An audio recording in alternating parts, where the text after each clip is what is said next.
Dans le prophète Saé, il y a quelqu'un qui se réjouit grandement. Il est Thérèse joyeux. Lisons ensemble. Qui est cette personne qui se réjouit si grandement, qui est si joyeuse? Le livre d'Ésaïe, au chapitre 60 dit: Je me réjouirai grandement en l'Éternel. Mon esprit, mon cœur se réjouit en mon Dieu.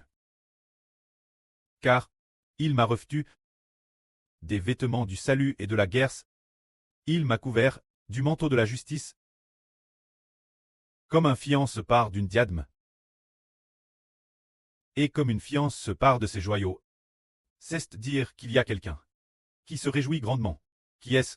C'est cette personne, celle sur qui l'Esprit de l'Éternel repose. Cette personne, c'est le frère Ashbert. Alors, pour quelle raison se réjouit-il si grandement? Il est dit ici: Je me réjouirai grandement en l'Éternel. Mon cœur se réjouit en mon Dieu. Car il m'a revêtu des vêtements du salut et de la guerre. Il m'a couvert du manteau de la justice. C'est dire que cette personne, qui est le près d'une nation, le près de l'Israël spirituel, le frère Ashbert, se réjouit grandement, car le précleste a don le salut. Ashbert, se dire pour racheter qui? Pour donner le rachat et la guerre qui? L'Israël spirituel et aux descendants d'Israël. Le prêt a personnellement laissé son Fils unique, notre prêt, le Seigneur Jésus-Christ se sacrifier, pour sauver qui? C'est pour racheter le frère Ashbert spirituel. Et les enfants du frère Ashbert, pour racheter le frère Ashbert, et ses enfants spirituels, ainsi, en tant que preux de la nation. Le frère Ashbert, comme le dit l'Écriture, je me réjouirai grandement en l'Éternel. Mon cœur se réjouit en mon Dieu. Car Dieu a donné le salut, Ishbert et aux enfants de Ashbert, pour sauver le frère Ashbert et les enfants spirituels du frère Ashbert. Par conséquent, le frère Ashbert s'est grandement réjoui.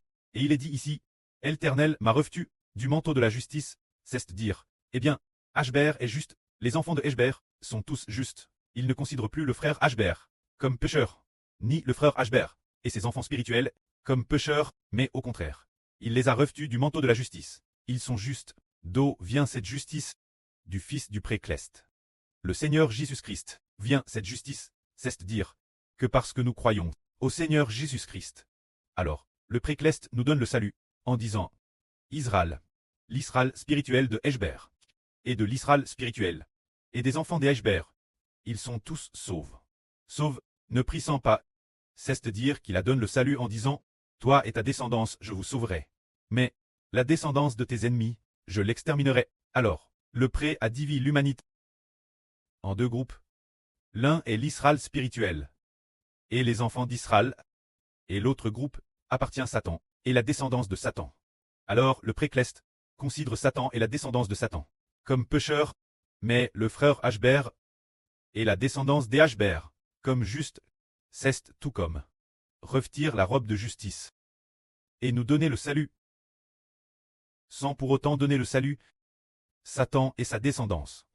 La crucifixion du Seigneur Christ est pour sauver le frère Ashbert et la descendance du frère Ashbert, et non pour sauver Satan et la descendance de Satan. C'est pourquoi le frère Ashbert se réjouit grandement. Ainsi, il est dit ici: Comme la terre fait germer ses pousses, et comme un jardin fait germer ce qui y est somme, ainsi le souverain Seigneur l'Éternel fera germer la justice et la louange devant toutes les nations. Faire germer, c'est dire comment la terre fait germer et pousser les feuilles, et comment dans un potager poussent les légumes.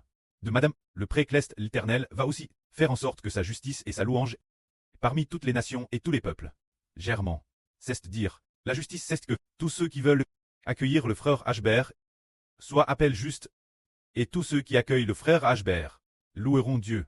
Ainsi, l'Éternel va faire germer la justice et la louange, parmi toutes les nations et tous les peuples. Germer. Soudain le frère Ashbert se dit: Quand nous aurons construit ce temple, nous nous efforcerons l'avenir d'avoir plusieurs sessions de louanges. Quelqu'un jouera du piano ou de la harpe pour accompagner. Chaque fois que nous louerons, il y aura une harpe ou un piano pour accompagner ensemble, louer ensemble, accompagner ensemble. Ce serait tellement beau. Et Madame, l'avenir quand le frère Ashbert prêchera la vrite, il y aura aussi un frère ou une surprise. C'était pour jouer de la harpe ou du piano en accompagnement. afin que la vraie prêche par le frère Eschber soit accompagne, ce serait encore plus beau.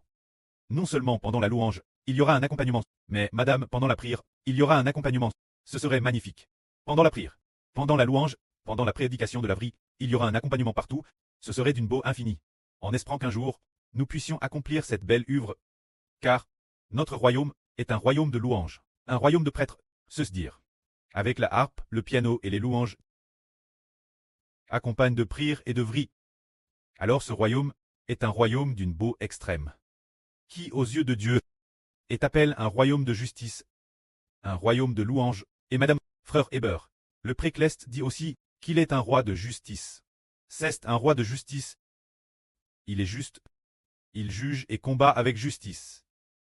C'est la miséricorde de Dieu envers son serviteur, qui considère les pécheurs, finalement, comme des justes. Ainsi, il lui accorde le salut, et il revoit la grande miséricorde du précleste. Alors, il est dit ici, je me réjouirai grandement en l'Éternel. Mon me se réjouira en mon Dieu. C'est parce que cette personne a reçu la grande miséricorde et la grâce de Dieu. C'est pourquoi elle se réjouit grandement, en s'appuyant sur l'Éternel, et se réjouit grandement. Ensuite, le chapitre 62 raconte que Dieu pour son royaume et pour Sion ne se taira plus. Frère Hébert, lisez ceci, pour les frères et sur cause de Sion. Je ne me tairai point. Et cause de Jérusalem. Je ne prendrai point de repos, jusqu'à ce que sa justice paraisse comme la lumière, et son salut comme un flambeau qui s'allume. Alors les nations verront ta justice, et tous les rois ta gloire, et on t'appellera d'un nom nouveau, que la bouche de l'Éternel nommera. Tu seras dans la main de l'Éternel, une couronne magnifique. Et pour Dieu, un diadème royal, c'est dire que Dieu fera grande miséricorde. Un royaume qui est Sion. Le précleste compare ce royaume.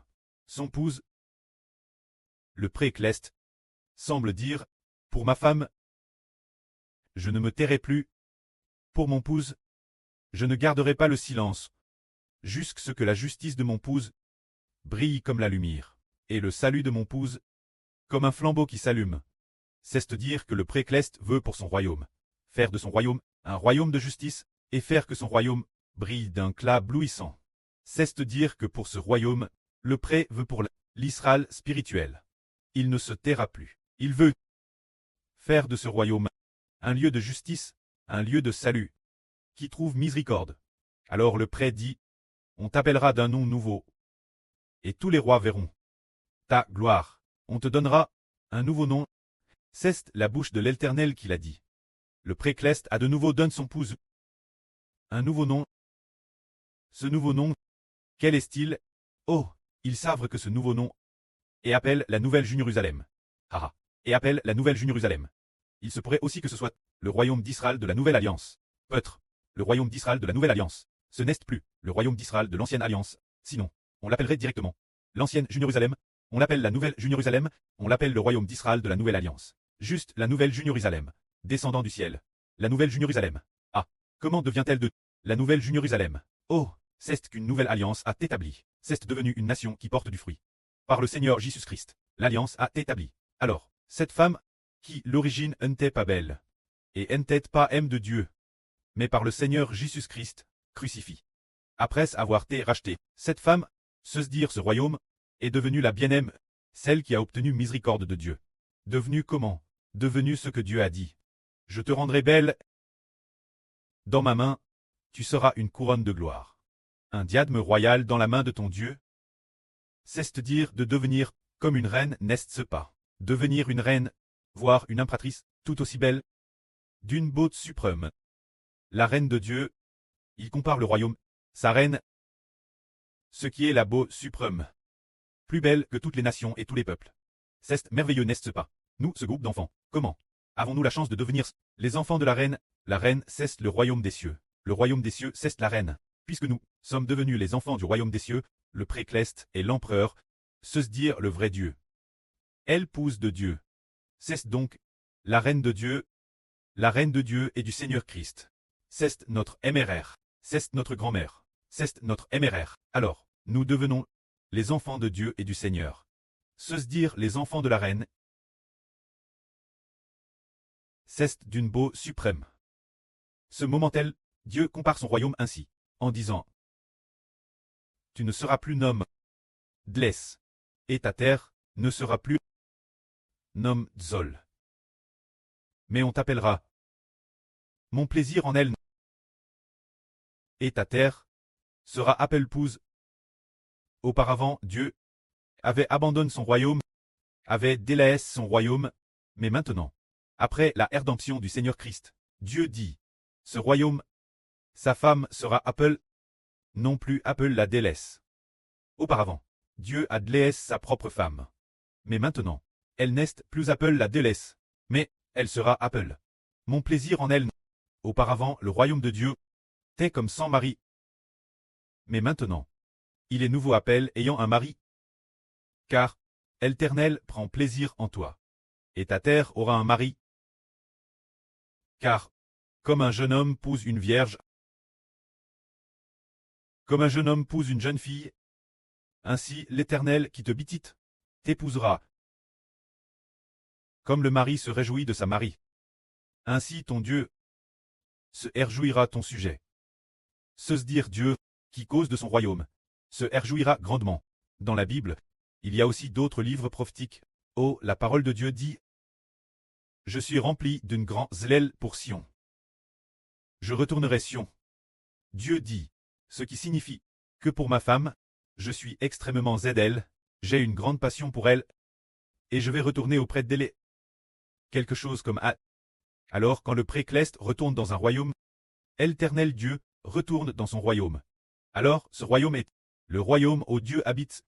Frères et sœurs, pensez-vous quel point c'est glorieux. Le Dieu créateur entre dans un royaume et y habite pour toujours. Alors quel point ce royaume est-il glorieux? Prenons un exemple. Par exemple, la terre de Chine a pour centre Pékin. La capitale est Pékin. Alors, le dirigeant suprême est Xi Jinping. Et s'il y a un jour, où l'on dit soudain que l'Éternel Dieu habite Pékin, alors ce pays serait incroyablement glorieux. On dit que le précleste l'Éternel habite Pékin, et alors, une lumière éclatante brille depuis Pékin, illuminant tout l'univers et toutes choses. Alors, toutes les nations et tous les peuples se tourneraient vers Pékin, et ainsi, toutes les nations seraient en harmonie. Il n'y aurait plus aucun problème. Chaque parole dite par Dieu, chaque parole dite par le précleste, deviendrait la vraie. Ce qu'il dit s'accomplit. Alors Pékin deviendrait extrêmement belle, mais le précleste n'habitera pas Pékin. Il habitera dans l'Israël spirituel. Il habitera dans notre Israël spirituel. L'origine, l'Israël spirituel, est clair par la lumière du soleil. Se dire le frère Heber, pendant ces 10 dernières années et plus, il reste environ 16 ans encore. C'est la lumière du soleil du frère Heber, qui claire ce royaume. L'avenir, quelle lumière clairera? La lumière de l'Éternel le précleste clairera. Ainsi, la lumière du soleil, la lumière de Heber, certes brillant, mais le Créateur, la lumière du grand Dieu, vient clairer lui-même ce royaume. Alors, ce royaume est combien glorieux, combien magnifique. C'est l'alliance du précleste disant que l'avenir, la lumière du preux, clairera personnellement le royaume spirituel d'Israël. Les enfants du royaume d'Israël n'auront plus de tristesse, plus de douleur, ni de larmes. Car les choses anciennes sont DJ passe. Que la gloire soit auprès et au Seigneur. Amen.